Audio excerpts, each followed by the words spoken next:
Здравствуйте, дорогие рукодельницы, мои любимые подписчики и гости канала. Я привезла на дачу одеяло моего сына, которое я шила пару лет назад, когда у меня еще не было своего канала, и поэтому его никто не видел.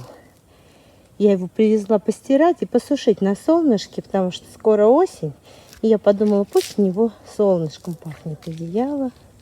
Вы сами знаете, на свежем воздухе всегда вкуснее любое постельное белье пахнет.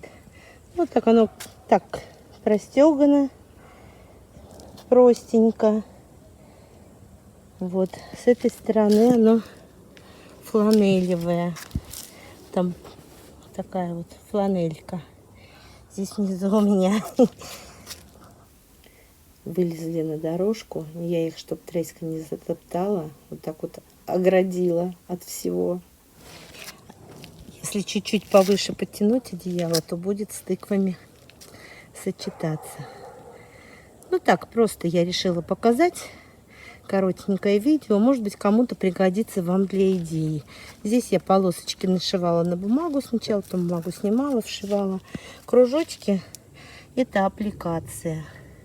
Здесь у меня ошибка. Или надо было всю плотность тягать, как вот у меня по углам, или все реденько, потому что иначе вот такие вот навесы получаются.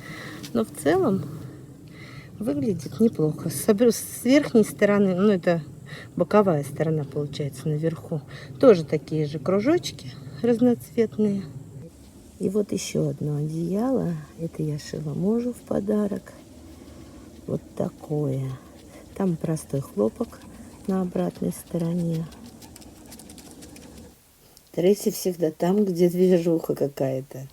Здесь ткани-компаньоны у меня попались, видите, как будто цветочки залезают вот на эту розовую, пыльно-розовую часть.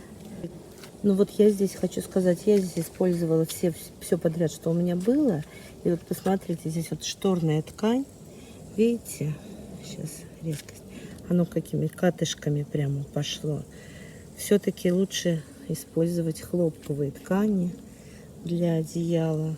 Это я только начинала, училась шить, придумывала что-то из того, что было. Сейчас у меня и тканей побольше, и в качестве тканей я уже стала что-то понимать. Все-таки какой-то опыт наработался. Если вам понравилось это видео, что-то полезное вы для себя тут нашли, ставьте лайк, пишите комментарии. И спасибо всем, кто досмотрел до конца.